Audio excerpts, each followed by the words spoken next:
Thinking about the future? You're 71 years old. You won't live much longer. My daughter-in-law shouted at me and smashed my laptop on the floor. You don't deserve another cent from the company, Leech. My son laughed. But what they didn't know was that I was. I'm glad to have you here. Follow my story until the end and comment the city you're watching from so I can see how far my story has reached. The sound of my laptop hitting the hardwood floor echoed through the living room like a gunshot. I watched in stunned silence as the screen cracked, splitting my late husband's face in half on the family photo I'd been looking at just moments before. Thinking about the future? You're 71 years old. You're not going to live much longer. Thalia's voice cut through the air like a blade. Her perfectly manicured finger pointed at me like I was some diseased animal. You don't deserve another cent from the company, you leech. The word hit me harder than if she'd slapped me across the face. Leech. After everything I'd given, everything I'd built, everything I'd sacrificed for this family. Damon laughed. My own son actually laughed at his wife's cruelty. The sound was hollow, unfamiliar, not the warm chuckle I remembered from his childhood when he'd find something genuinely funny. This was different, colder, meaner. Mom, Thalia's right, he said, not even looking at me directly, his eyes focused somewhere over my shoulder, as if I wasn't worth the effort of eye contact. You've been living off Dad's legacy for too long. It's time to accept reality. I remained seated in my favorite armchair, the one Robert had bought me for our 20th anniversary, and forced my hands to stay folded in my lap. Every instinct screamed at me to defend myself, to tell them exactly what I thought of their accusations. But I'd learned long ago that sometimes the most powerful thing you can do is stay silent and let people reveal their true nature. I built this company with your father, I said quietly, my voice steady despite the storm raging inside my chest. Every decision, every contract, Oh, please, Thalia interrupted, rolling her eyes with theatrical exaggeration. Everyone knows Dad was the brains behind everything. You just, what? Made coffee and answered phones? Face it, Colleen, you were never more than a secretary with a fancy title. The casual dismissal of 40 years of my life, of my work, of my partnership with Robert made my chest tighten. But what hurt most wasn't Thalia's words. I'd expected cruelty from her. What shattered something deep inside me was watching Damon nod in agreement. This was the same boy I'd rocked to sleep when he had nightmares. The same child I'd driven to soccer practice every Saturday for 6 years, sitting in the rain and cheering until my voice was hoarse. The same young man I'd helped through college, through his first heartbreak, through every challenge life had thrown his way. Damon, I tried once more, searching his face for any trace of the son I'd raised. You know that's not true. You remember the late nights when your father and I would sit at the kitchen table, going over proposals, planning expansions? What I remember, he said, finally meeting my eyes, is Dad working himself to death while you spent his money on your little hobbies. Garden clubs and book clubs and whatever other ways you found to waste time while he was actually building something. Hobbies. He called my work hobbies. Thalia moved closer to him, sliding her arm through his with the satisfied smile of a woman who'd successfully turned a son against his mother. She'd been working on this for 3 years, ever since she'd married into our family. Slowly, methodically, she'd poisoned every memory, rewritten every story, until Damon genuinely believed I'd contributed nothing to the life we'd built. Look around this house, Colleen, she said, gesturing at the living room that had been my sanctuary for decades. None of this belongs to you anymore. The company is Damon's now. The house should be too. It's time for you to find somewhere more appropriate for someone your age. Appropriate. The word hung in the air like a death sentence. I thought about the small studio apartment they'd probably expect me to move into, some cramped space with thin walls and neighbors I didn't know, where I'd spend my remaining years watching television and waiting for occasional duty calls from my son. There are some lovely senior communities about an hour from here, Damon added, his tone now taking on the patronizing quality people use when talking to children or the very elderly. Places where you can make friends your own age, do activities, have proper care. I don't need care, I said, the words coming out sharper than I'd intended. I'm perfectly capable of taking care of myself. Thalia laughed, the sound high and mocking. Are you, though? When's the last time you balanced a checkbook? Do you even know how much your medications cost? How much this house costs to maintain? She was fishing, trying to see how much I actually knew about my own finances. The truth was, I knew exactly how much everything cost because I'd been paying for it all along. But they didn't need to know that. Not yet. "We're trying to help you, Mom," Damon said, and for a moment, his voice softened slightly. "Dad left you well provided for, but you need to be realistic about your limitations. Thalia and I can handle the business side of things. You should focus on enjoying your retirement." Retirement. As if I hadn't already earned the right to choose my own path after 7 decades of life and 40 years of partnership. I looked down at my broken laptop, at Robert's fractured face staring back at me from the cracked screen. What would he think if he could see this moment? Would he be proud of the son we'd raised together?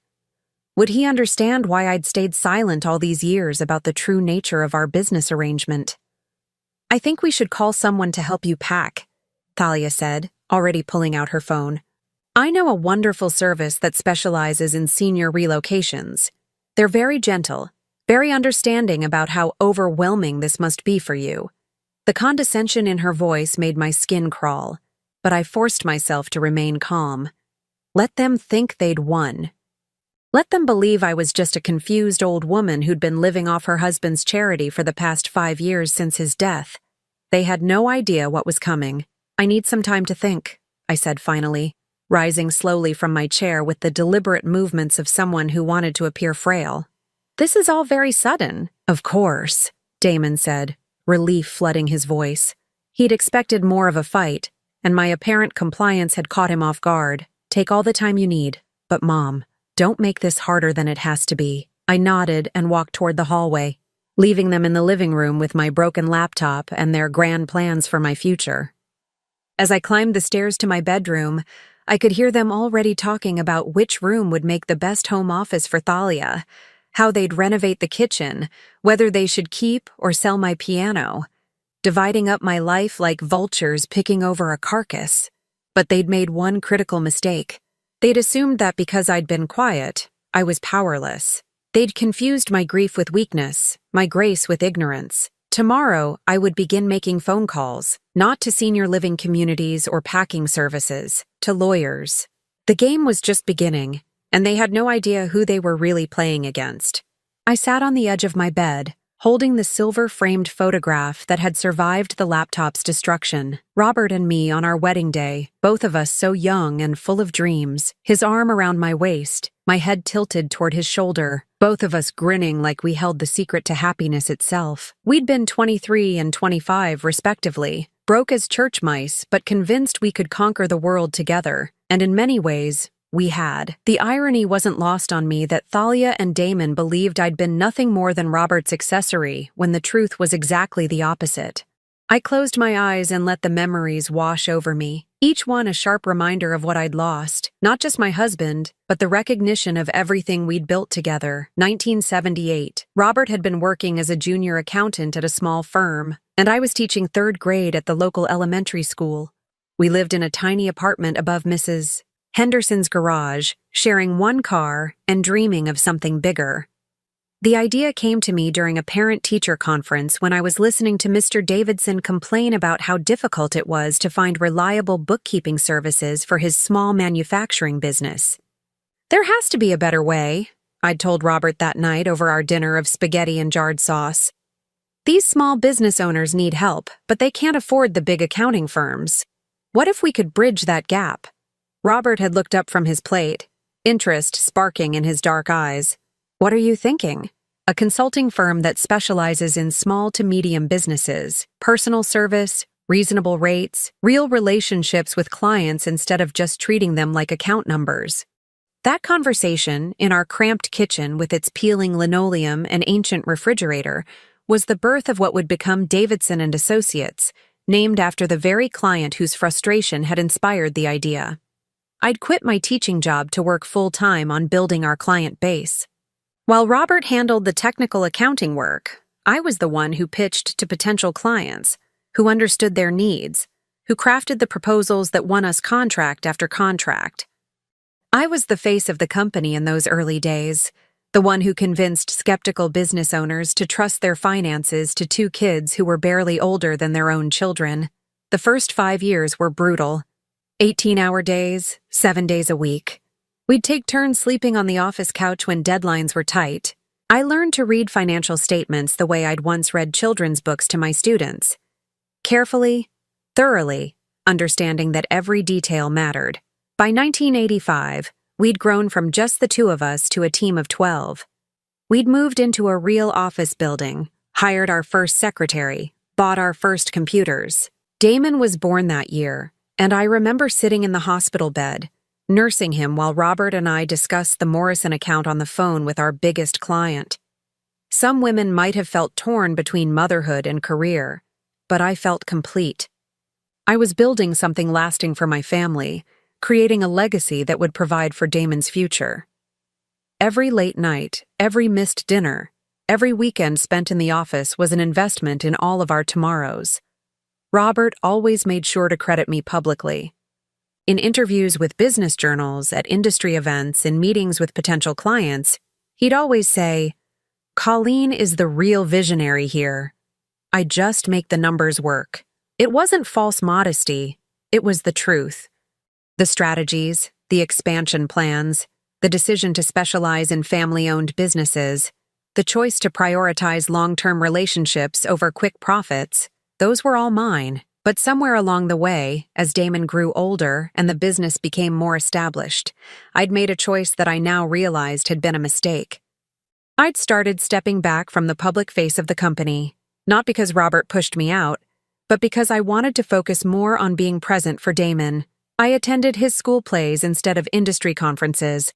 I coached his little league team instead of pursuing the networking opportunities that had once energized me. I made sure dinner was on the table every night at 6 o'clock, even if it meant leaving the office early when we were in the middle of crucial negotiations. Robert had supported every choice, never making me feel guilty for prioritizing our family. But gradually, imperceptibly, the business world had started to forget my role. New clients met Robert first. Industry articles focused on his quotes instead of mine.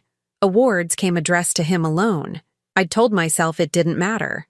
The business was ours, regardless of who got the public credit. Damon was thriving, Robert was happy, and we were more successful than we'd ever dreamed possible. What did it matter if my name wasn't on the magazine covers? But it had mattered, especially after Robert's sudden heart attack 5 years ago. I'd been in the garden when the call came from the hospital. Damon, then 31 and working as our marketing director, had been the one to find his father collapsed in the office. By the time I reached the emergency room, Robert was gone. The grief had been overwhelming, but almost immediately I'd been forced to navigate a business world that no longer remembered my contributions. Clients who'd known me for decades suddenly started addressing their concerns to Damon instead of me. Vendors who'd negotiated with me for years began calling him for approval on orders I'd been handling independently for months. At first, I'd attributed it to kindness, people trying to spare the grieving widow from business burdens. But as weeks turned to months, I realized the truth was more painful. They genuinely believed Damon was more qualified to run the company than I was, despite the fact that he'd only been with us for 8 years and had never handled anything more complex than marketing campaigns. The final blow had come during Robert's funeral, when Harold Morrison, our very first client, the man whose frustration had inspired the entire business, had pulled Damon aside and said, "Your father built something remarkable here, son. I know you'll do him proud. No mention of me." No acknowledgement that I'd been the one to pitch Harold's account originally, the one who'd saved his business from bankruptcy with a restructuring plan that became our template for dozens of other clients. I'd watched from across the room as other business leaders surrounded Damon with condolences and advice, treating him like the natural heir to an empire he'd had no hand in building. And I'd made another choice that I now regretted. I'd let them. Standing there in my black dress, exhausted by grief and overwhelmed by the sudden responsibility of making decisions alone, I'd decided it would be easier to let Damon take the public role. I'd stay on as a consultant, maintain control behind the scenes, but let him be the face of the company. It had seemed like a kindness to both of us. He'd get the respect and recognition he deserved as Robert's son, and I'd get to step back from the spotlight I'd never particularly enjoyed anyway. But I'd underestimated how completely people could forget. Within a year, business contacts who'd known me for decades were introducing me as Damon's mother instead of Robert's business partner. Within 2 years, industry publications were writing about Damon as if he'd founded the company himself. And then Thalia had entered the picture. I'd known from their first date that she was trouble. Something about the way she sized up our house during Damon's birthday party, the questions she asked about the business, the way she'd studied the family photos on the mantle like she was memorizing faces for a test. But Damon had been 34 and lonely, still mourning his father's death, and struggling with the pressure of running a company he'd never been prepared to lead. Thalia was beautiful, charming, and most importantly, she made him feel capable and important. She'd been subtle at first. Little comments about how hard it must be for me to understand the modern business world, suggestions that I might be overwhelmed by complicated financial decisions, questions about whether I was taking proper care of my health, delivered with such apparent concern that Damon never noticed the underlying message, that I was becoming a burden. Slowly, systematically, she'd rewritten our family history. In Thalia's version, Robert had been a brilliant entrepreneur who'd built an empire through his own genius and hard work. I'd been the supportive wife who'd handled the domestic side of things, entertaining clients' wives, organizing company parties, making sure Robert had clean shirts and hot meals. It was a story that fit comfortable gender stereotypes, and Damon had found it easier to believe than the more complex truth. Easier to think of his father as a self-made man than to acknowledge that his mother had been an equal partner. Easier to accept his inherited authority than to question whether he'd actually earned it. 3 years of Thalia's poison had transformed my relationship with my son into something I barely recognized. The boy who'd once asked my advice about everything from homework to heartbreak now looked at me like I was a confused old woman living in the past. I set the wedding photo back on my nightstand and walked to my closet.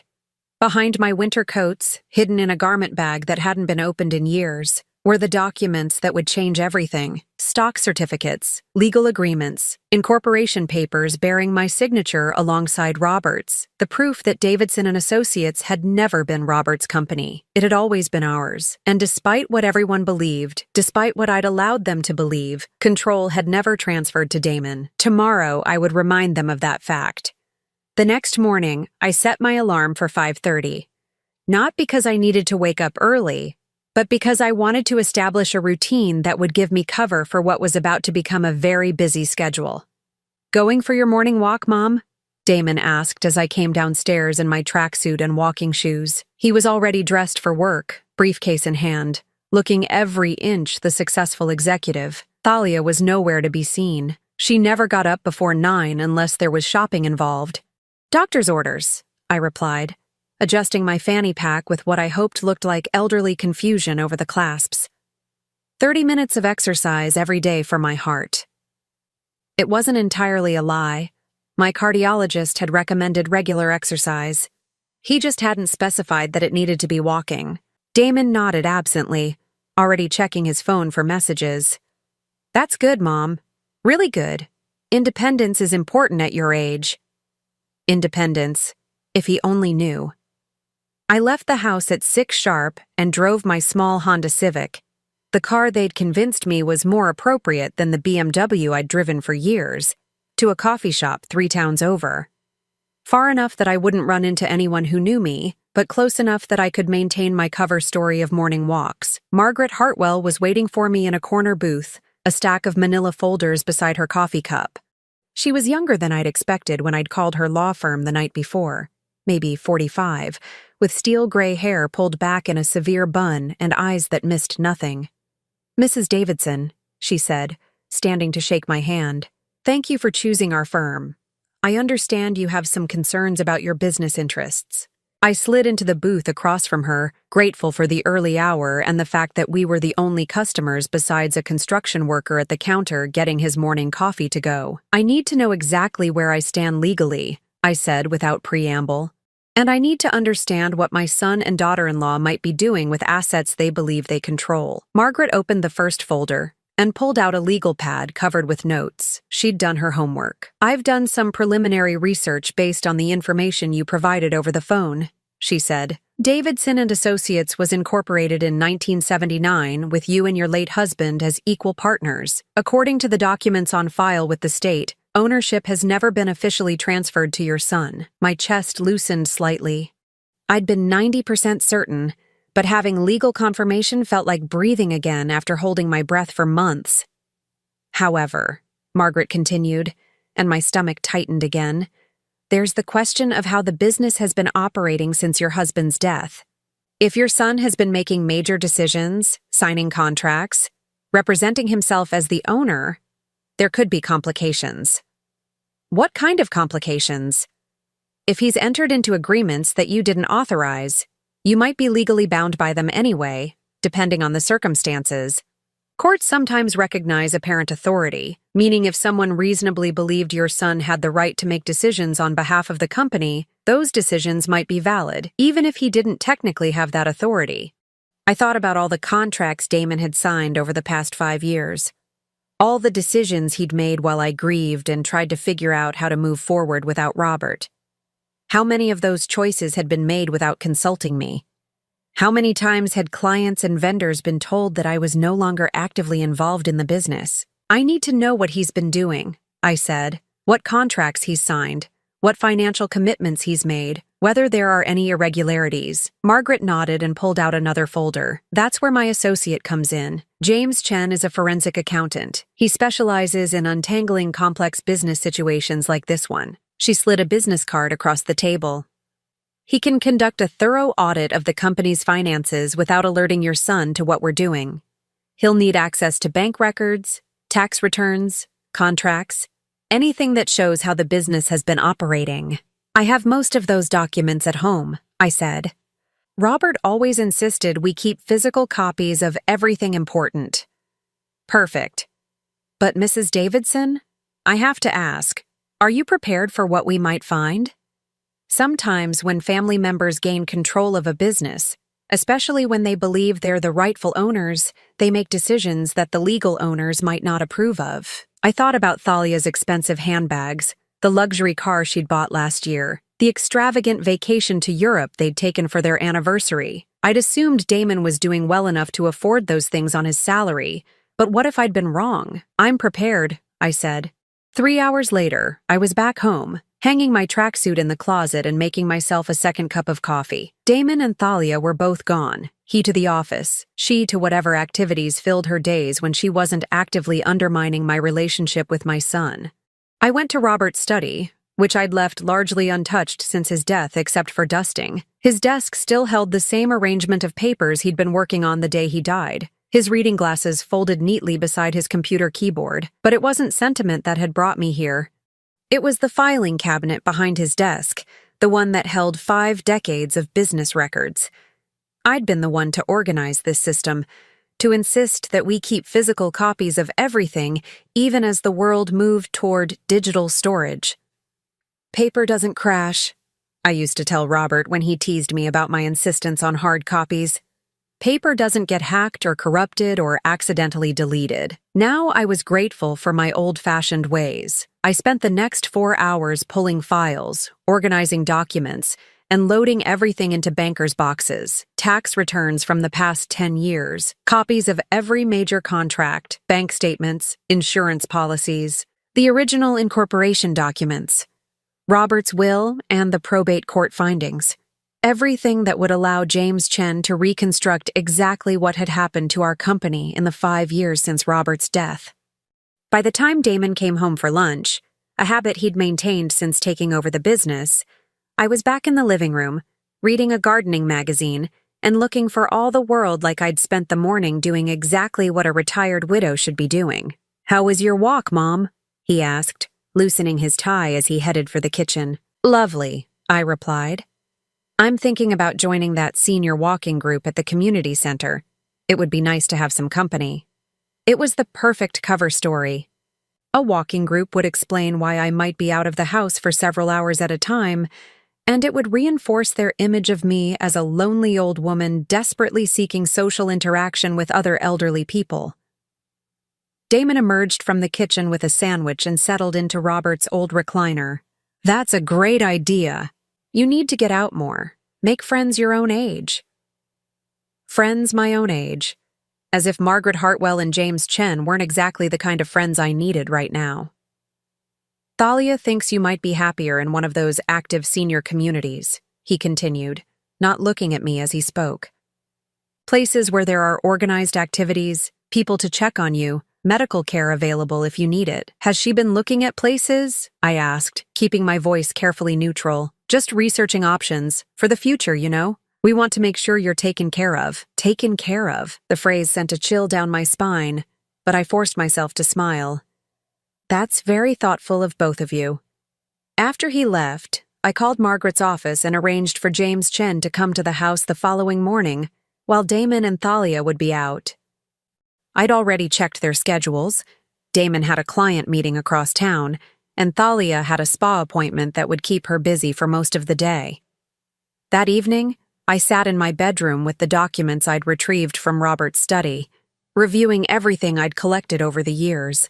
Stock certificates that proved my ownership, board meeting minutes that showed my active participation in major decisions, financial records that demonstrated my ongoing involvement in the business long after most people assumed I'd stepped back. But it was a folder I'd almost forgotten about that contained the most interesting discovery of the day, a private investigator's report from 2019, 6 months before Damon and Thalia's wedding. I'd hired the investigator after meeting Thalia for the third time and feeling increasingly uneasy about her interest in our family's finances. The report had come back clean.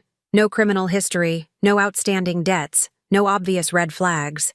But there had been one detail that had bothered me at the time, though I'd dismissed it as unimportant. Thalia had been married before. Briefly, to a much older man who died of a heart attack just 2 years into their marriage. She'd inherited a substantial amount of money, but according to the investigator, she'd lost most of it in bad investments within 3 years. At the time, I'd told myself it was irrelevant. People made financial mistakes, especially when they were young and grieving.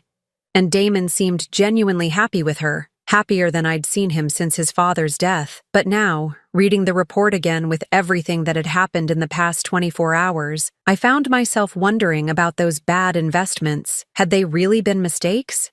Or had Thalia learned something from her first experience with inherited wealth? Lessons about how to better secure and control family assets the second time around. I made a note to ask James Chen to look into Thalia's financial history as part of his investigation. If she was pushing Damon to gain control of my assets, I wanted to know whether this was a pattern of behavior or just garden-variety greed. My phone rang, startling me from my thoughts. The caller ID showed a number I didn't recognize, but when I answered, I heard a familiar voice. "Mrs. Davidson, this is Harold Morrison." Harold. Our first client, the man whose complaint about bookkeeping services had started everything. He was 83 now, and his son had taken over most of the business operations, but Harold still called occasionally to check in. "Harold, what a nice surprise," I said, genuinely pleased to hear from him. "How are you?" "I'm fine, Mrs. Davidson, but I'm calling because I'm a little concerned about something. My son was reviewing our contract with your company, and he noticed some changes that were made last year. Significant changes to our service agreement and fee structure." My stomach dropped. "What kind of changes?" "Well, our monthly retainer was increased by 40%, and there are new charges for services that used to be included in our basic package. When my son called to discuss it, your son told him that these were industry standard adjustments that you'd approved. I'd approved no such thing." Harold Morrison's account was one of our most loyal clients, and their contract had been the same for 15 years. There was no reason to change it, and certainly no reason to increase their fees so dramatically. "Harold, I'm going to look into this and get back to you," I said. "Can you send me a copy of the new contract?" "Of course, Mrs. Davidson. I hope you don't mind me saying this, but the young man who's been handling our account lately, well, he doesn't seem to understand our business the way you and Mr. Davidson always did. It feels very impersonal now." After Harold hung up, I sat staring at my phone, my mind racing. If Damon had unilaterally changed Harold's contract without consulting me, what other decisions had he made? How many other long-term clients had seen their fees increased or their service levels reduced? And more importantly, where was that extra money going? Tomorrow's meeting with James Chen had just become even more urgent. I had a feeling we were going to find more than just questionable business decisions. We were going to find theft. James Chen arrived at exactly 9 o'clock Tuesday morning, carrying a laptop bag and a briefcase that looked like it could withstand a nuclear blast. He was younger than I'd expected, maybe 35, with an earnest face and the kind of methodical manner that inspired confidence. "Mrs. Davidson, thank you for agreeing to meet with me. Margaret Hartwell briefed me on your situation, and I want to assure you that everything we discuss will remain completely confidential." I led him to Robert's study, where I'd arranged the boxes of documents on the conference table we'd used for client meetings back when we still worked from home. James took one look at the organized stacks and smiled. "You've done excellent work preserving these records. Most people don't realize how important proper documentation is until they need it. My husband used to say that good record-keeping was the foundation of any successful business," I replied. "I just never imagined I'd need these records to prove ownership of my own company." James spent the next 3 hours going through everything with the thoroughness of a forensic scientist. He photographed documents, made notes on his laptop, and occasionally asked questions that revealed just how much he understood about business operations. "Mrs. Davidson, I'm seeing some concerning patterns here," he said finally, looking up from a stack of bank statements. "Your son has been signing contracts and making financial commitments that go well beyond normal operational decisions, such as..." James pulled out several documents and arranged them on the table like evidence in a court case. "He's taken out a business line of credit for $300,000. He's entered into a 5-year lease on new office space that costs twice what you were paying for the old location, and he's hired 6 new employees without any documentation of board approval." My chest tightened. "How much has the company's expenses increased since my husband's death?" "Approximately 60%, while revenue has only grown by about 15%. The profit margins have shrunk dramatically." I thought about Thalia's designer clothes, her expensive car, the European vacation. Where is the money going? That's what I need more time to determine. Some of it is legitimate business expenses, the new office, the additional staff, upgraded equipment, but there are also significant expenditures that I can't easily categorize. Large cash withdrawals, payments to consulting firms I can't find any record of, transfers to accounts that don't appear to be business-related. James turned his laptop screen toward me, showing a spreadsheet that made my stomach churn. Red numbers, declining balances, a trajectory that was clearly unsustainable. "Mrs. Davidson, if these trends continue, Davidson and Associates will be insolvent within 18 months. Maybe sooner if you factor in the debt obligations your son has created." I stared at the numbers, feeling 45 years of work and sacrifice dissolving before my eyes. "Can you trace where the questionable payments went?" "I can try, but I'll need access to more detailed bank records, and that might require a subpoena if your son doesn't cooperate voluntarily. There's another issue we need to discuss, though." James pulled out another folder. "I've been researching your daughter-in-law's financial history as you requested. She has a pattern of financial relationships with older, wealthy men. Her first husband was 68 when they married. She was 26. He died 2 years later and left her everything, but she burned through a $2 million inheritance in less than 4 years. How? Expensive lifestyle, some questionable investment schemes, and what appears to have been a series of very generous loans to friends and business associates that were never repaid. By the time she met your son, she was essentially broke, but very skilled at maintaining the appearance of wealth.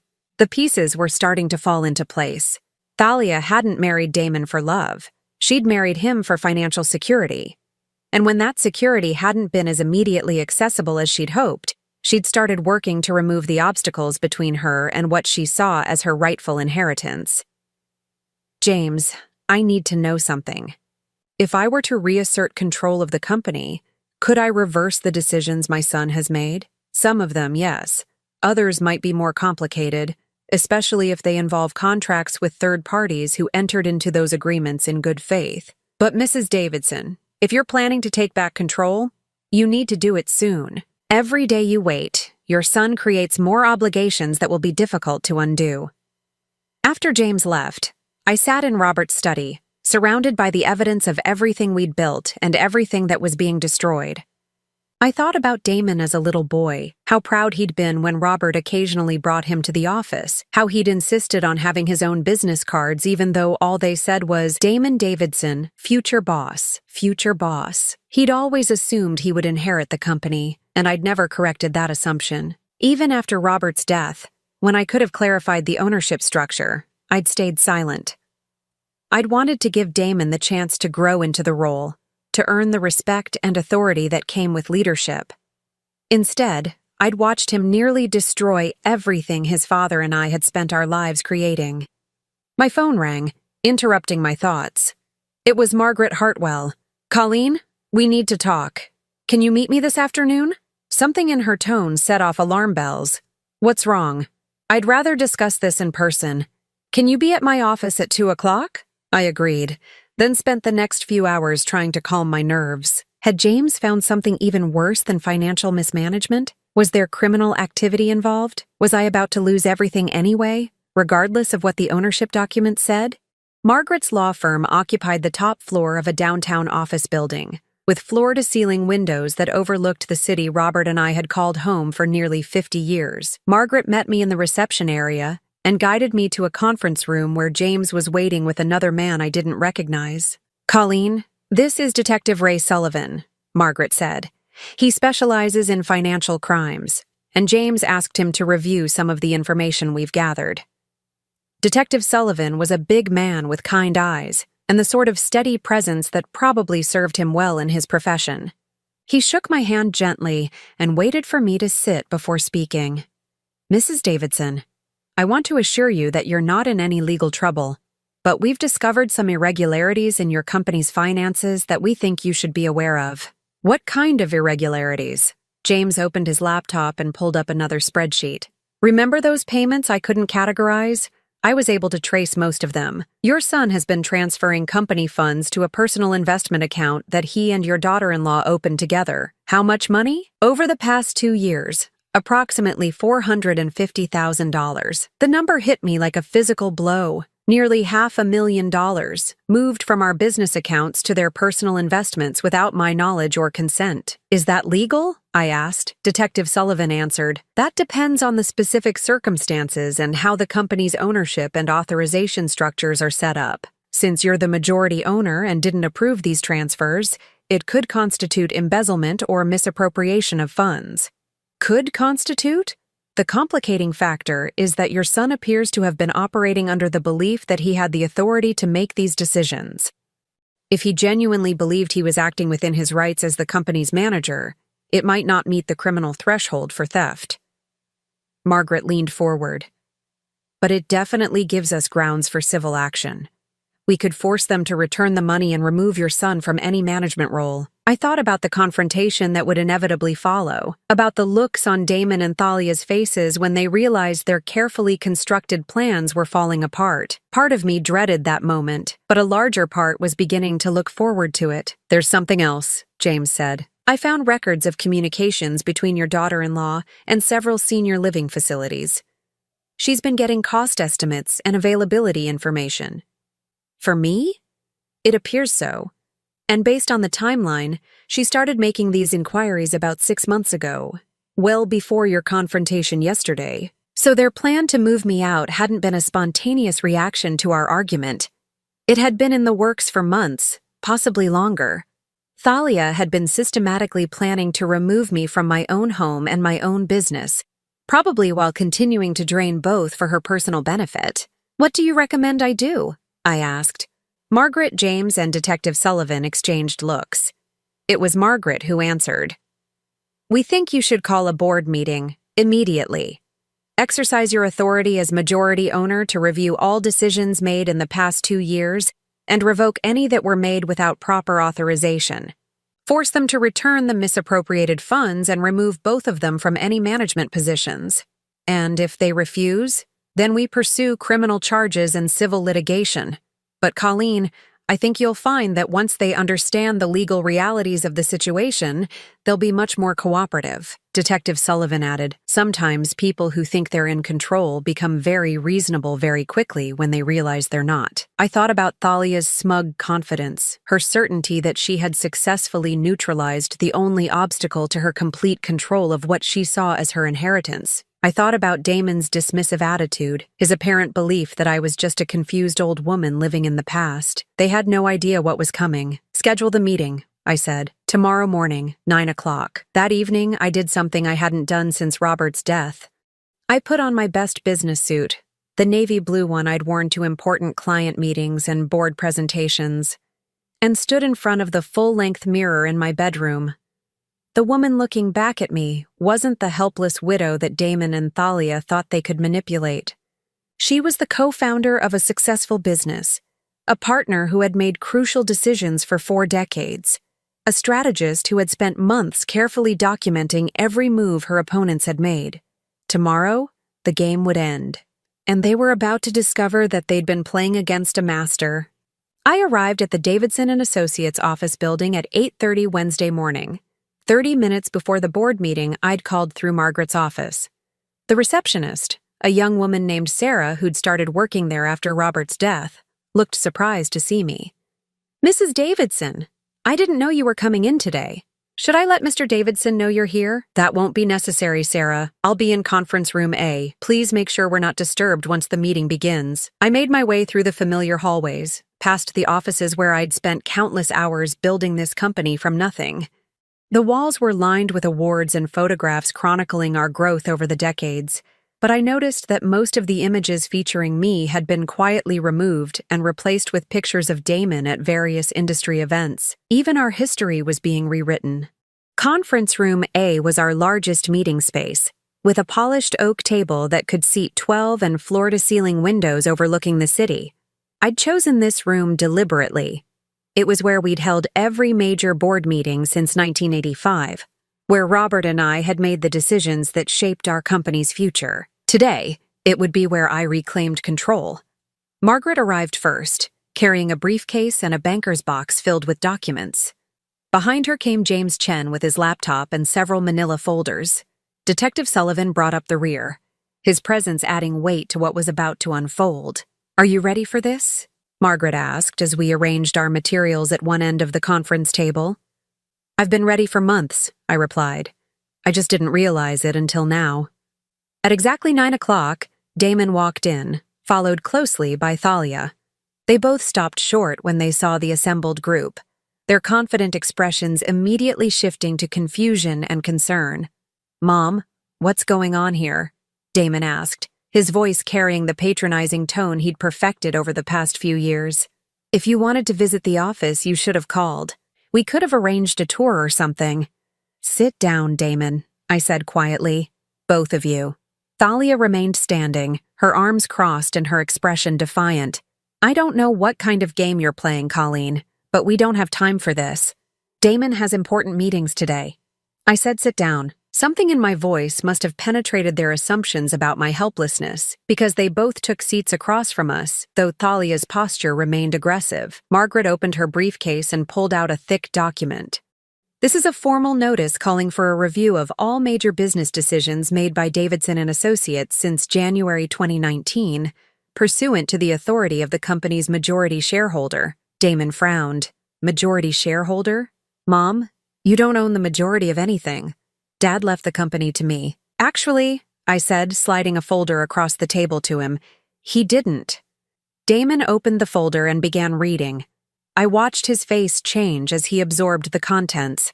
The original incorporation documents, the stock certificates, the will provisions that clearly stated Robert's shares would transfer to me upon his death, not to Damon. "This doesn't make sense," he said, his voice rising slightly.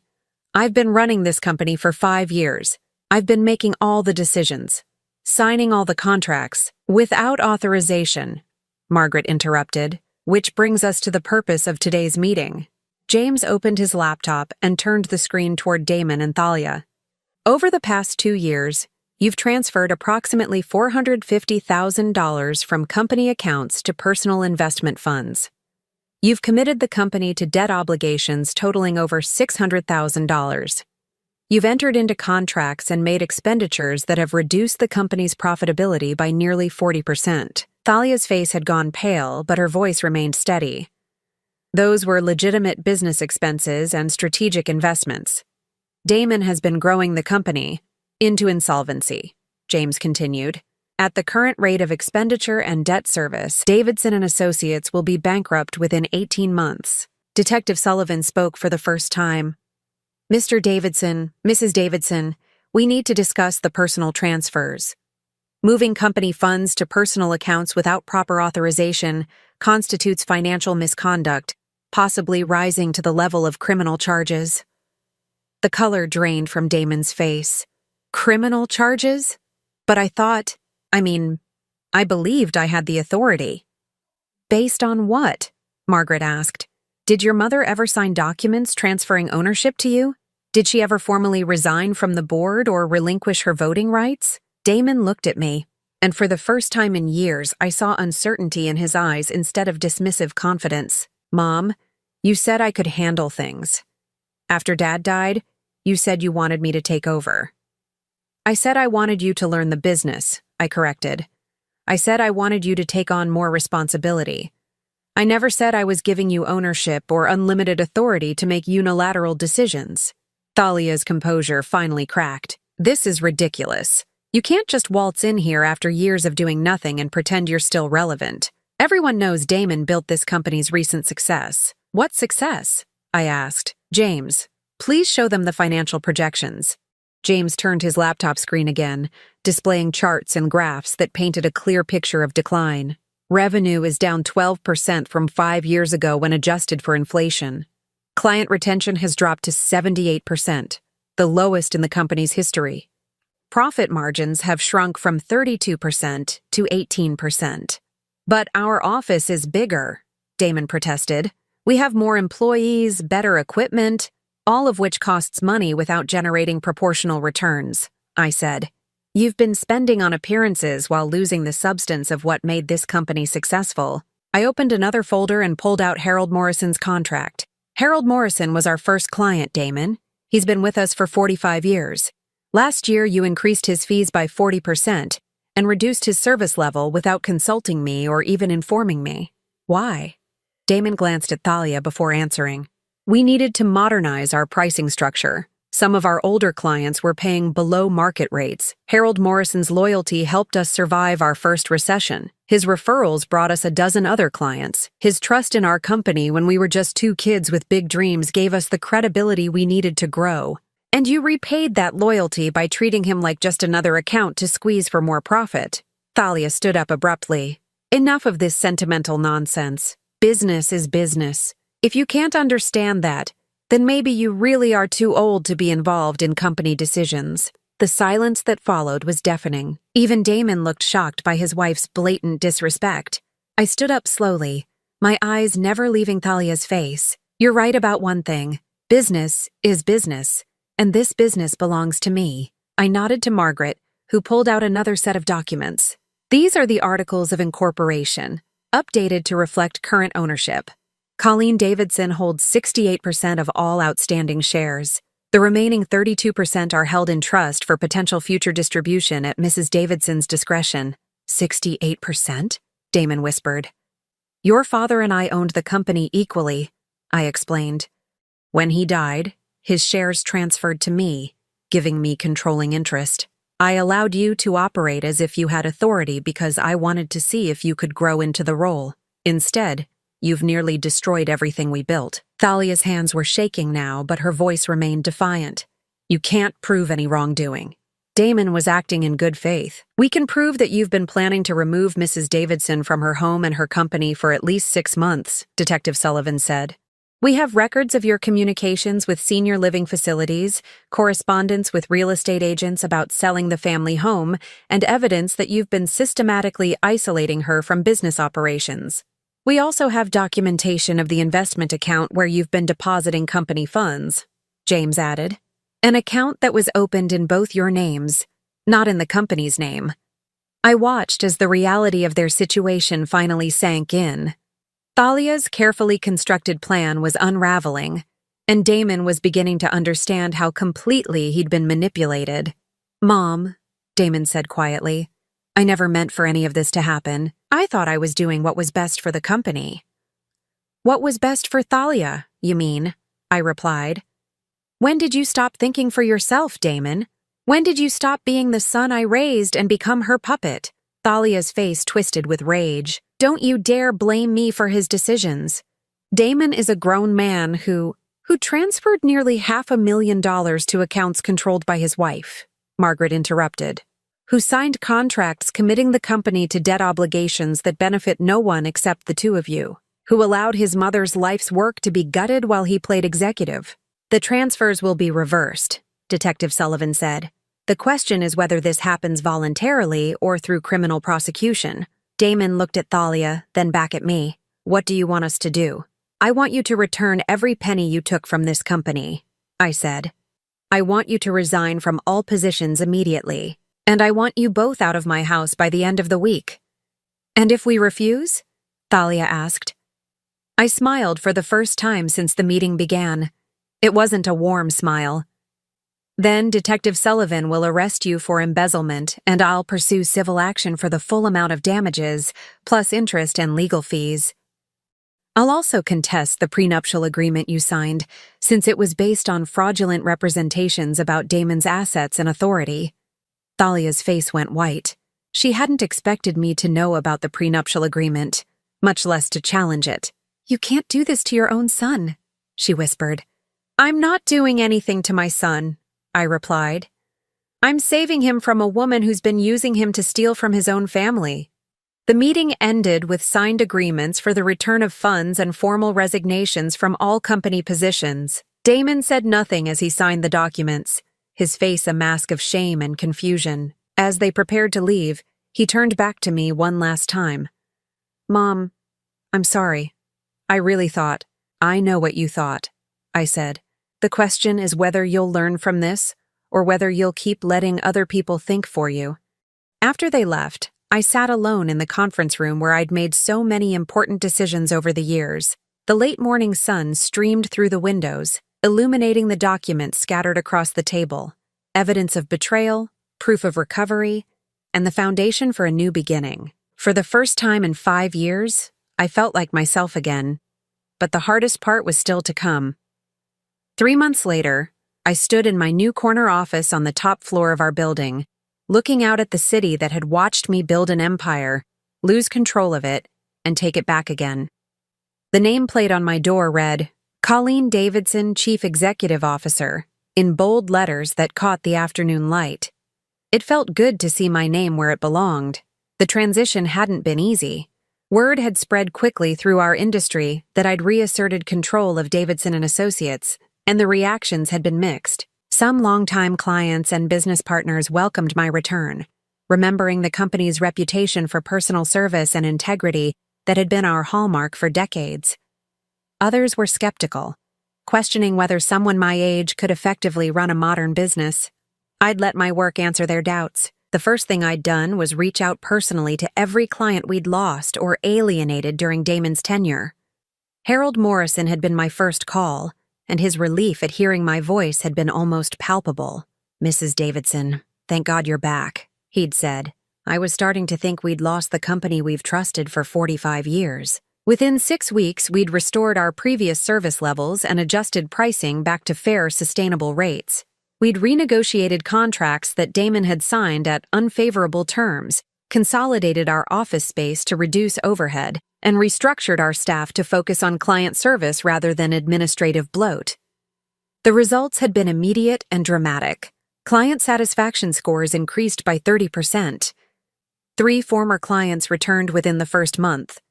Revenue stabilized and then began to grow again, this time built on a foundation of genuine value rather than inflated fees and services nobody needed. Most importantly, I'd found my voice again. "Mrs. Davidson?" Sarah, our receptionist, appeared in my doorway. "Your 3 o'clock appointment is here." I nodded and straightened my jacket. Jennifer Walsh was a potential new client, a woman who'd built a successful catering business and needed help navigating the financial complexities of expansion. She was exactly the kind of entrepreneur Robert and I had always loved working with, passionate, hardworking, and focused on serving her community rather than just maximizing profits. "Send her in, please." Jennifer Walsh was younger than I'd expected, maybe 35, with the kind of nervous energy that comes from managing every aspect of a growing business. She shook my hand firmly and looked me directly in the eye, qualities I appreciated immediately. "Mrs. Davidson, thank you for agreeing to meet with me. I've heard wonderful things about your company's approach to working with small businesses. Please, call me Colleen. And I have to admit, I'm curious about what you've heard. Our reputation has been evolving recently." Jennifer smiled. "I talked to Harold Morrison. He said you were the reason his business survived the recession in 2008, and that you personally saved his company again just this year by restoring the kind of service that had made you partners for decades." Partners. Harold had used exactly the right word to describe our relationship with clients, and it warmed my heart to know he understood that distinction. We spent an hour discussing Jennifer's business goals, her challenges, and her vision for the future. By the end of our conversation, I knew we'd found another client who shared our values and our commitment to building something lasting rather than just profitable. After Jennifer left, I walked through the office, checking in with our staff and reviewing the day's progress. We were leaner now than we'd been under Damon's management, but more focused. Every person on our team understood their role and felt valued for their contributions. It was 5:30 when I finally returned to my office to gather my things. The building was quiet, most of our employees having left for the day, but I'd always enjoyed these peaceful evening moments when I could reflect on what we'd accomplished and plan for tomorrow's challenges. My phone rang as I was packing my briefcase. The caller ID showed a number I'd hoped never to see again, but I answered anyway. "Hello, Thalia." "Colleen?" Her voice was strained, lacking the confident arrogance that had once characterized every interaction. "I need to talk to you." "About what?" "About Damon, about our marriage, about everything that's happened." I settled back into my chair. "I'm listening." There was a long pause before she spoke again. "He left me 2 weeks ago. Filed for divorce and moved out of the apartment we'd been renting since you evicted us from the house." I felt a complex mix of emotions, satisfaction that my son had finally seen through her manipulation, but also sadness that it had taken so long and cost so much. "I'm sorry to hear that," I said, and meant it. I'd never wished for Damon's marriage to fail, only for him to see clearly what kind of person he'd married. "No, you're not," Thalia said, but without venom. "You're probably relieved, and you have every right to be." The admission surprised me. In 3 years, I'd never heard Thalia acknowledge fault or show genuine remorse for anything. "He found out about Marcus," she continued. "Marcus? My first husband's business partner. I've been seeing him again for the past year. Damon caught us together and everything came out. About the money I'd taken from Marcus after he died. About how I'd planned to do the same thing with your family's wealth." I closed my eyes, feeling tired and sad for all of us. "Why are you telling me this?" "Because I want you to know that Damon never knew about any of it. He really believed he was making legitimate business decisions. He really thought he was protecting your future by planning to move you somewhere with better care. He was naive and easily manipulated, but he wasn't malicious." It was more than I'd expected from Thalia, and probably more honesty than she'd shown anyone in years. "He asked me to call you," she added. "He wants to see you, but he's ashamed of what happened. He doesn't think you'll forgive him." "What do you think?" Another long pause. "I think you're a better person than I am. I think if anyone can find a way past this, it's you." After Thalia hung up, I sat in my office as darkness fell over the city, thinking about forgiveness and family and the price of second chances. Damon had hurt me deeply, had dismissed my contributions and disrespected my judgment, but he was still my son. And Thalia was right about one thing. He'd been manipulated by someone far more calculating than he'd ever been. The next evening, I was in my garden when I heard a car pull into the driveway. I looked up from the tomato plants I'd been tending to see a familiar figure walking hesitantly toward me. Damon looked older than he had just 3 months ago. Thinner, more serious, with the kind of gravity that comes from having your entire world reorganized around uncomfortable truths. Hi, Mom. Hello, Damon. He stopped at the edge of the garden, his hands shoved deep in his pockets. Can we talk? I set down my gardening tools and gestured toward the patio furniture where Robert and I used to sit in the evenings, planning our future and sharing our dreams. Damon took the chair that had been his father's, and I noticed he seemed uncomfortable claiming even that small space. Thalia told me she called you, he said. She did. I asked her to. I wanted you to know that I never intended to hurt you or the company. I thought I was doing the right thing. I studied his face, looking for signs of the confident, dismissive man who'd laughed at his wife's cruelty just months before. That person seemed to have disappeared, replaced by someone who looked genuinely remorseful and profoundly lost. What do you intend to do now? I asked. I don't know. I'm staying with a friend while the divorce goes through. I've been applying for jobs, but it's complicated. Most accounting firms know what happened, and they're not interested in hiring someone who mismanaged his own family's business. And what have you learned from all this? Damon was quiet for a long time, staring at his hands. I learned that I spent so many years trying to prove I was worthy of Dad's legacy that I forgot to honor it. I learned that I let someone else's agenda become more important than my own judgment. And I learned that I hurt the person who should have mattered most to me. His voice broke slightly on the last words, and I saw tears forming in his eyes. Mom, I know I don't deserve forgiveness. I know I destroyed your trust and nearly destroyed everything you and Dad built, but I want you to know that I remember now. I remember the nights you and Dad worked together at the kitchen table. I remember you driving to client meetings while Dad stayed home with me when I was sick. I remember you making the presentation that landed the Morrison account because you understood their business better than anyone. He looked up at me, and I saw the little boy who used to help me plant flowers in this same garden, who used to ask 1,000 questions about everything and listen carefully to every answer. I remember that you were never just Dad's helper. You were his partner, and I'm sorry it took losing everything for me to remember that. The apology was more complete and genuine than anything I'd expected. But apologies, no matter how heartfelt, couldn't undo the damage or restore the trust that had been broken. Damon, I appreciate you coming here and saying this. But trust has to be rebuilt, not just with words, but with actions over time. He nodded. I understand. I don't expect you to forgive me right away, or maybe ever. I just wanted you to know that I see clearly now, and I'm sorry. We sat in silence for a while, listening to the evening sounds of the neighborhood where he'd grown up and I'd built my life. Finally, I made a decision that surprised both of us. Davidson and Associates is hiring an entry-level accountant, I said. Someone to handle basic bookkeeping and client support under close supervision. The pay is modest, and there would be no management responsibilities or decision-making authority. Damon's eyes widened. Mom, you don't have to— I'm not offering this because you're my son, I interrupted. I'm offering it because you're qualified for the work, and because I believe people deserve the chance to earn redemption through honest effort. But Damon, this would be your last chance. Any hint of poor judgment, any sign that you're not completely committed to rebuilding what you helped damage, and you'll be gone permanently. Tears were flowing freely down his face now. I won't let you down again. See that you don't. 6 months later, I watched through my office window as Damon worked late at his desk in the main accounting department, double-checking calculations and preparing client reports with the meticulous care that the job required. He'd kept his word about earning redemption through honest work, arriving early, staying late, and approaching every task with the kind of humility that comes from understanding how much you have to prove.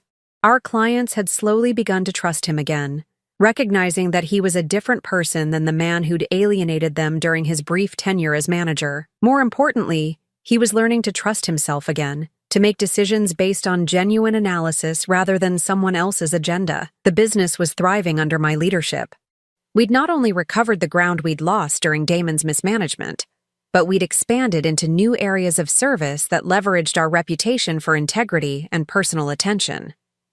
3 new employees had joined our team, all young professionals who shared our commitment to building long-term relationships rather than maximizing short-term profits. But the most satisfying change was personal. I was no longer seen as a relic from the company's past, but as its driving force for the future. Industry publications sought my opinions on business trends.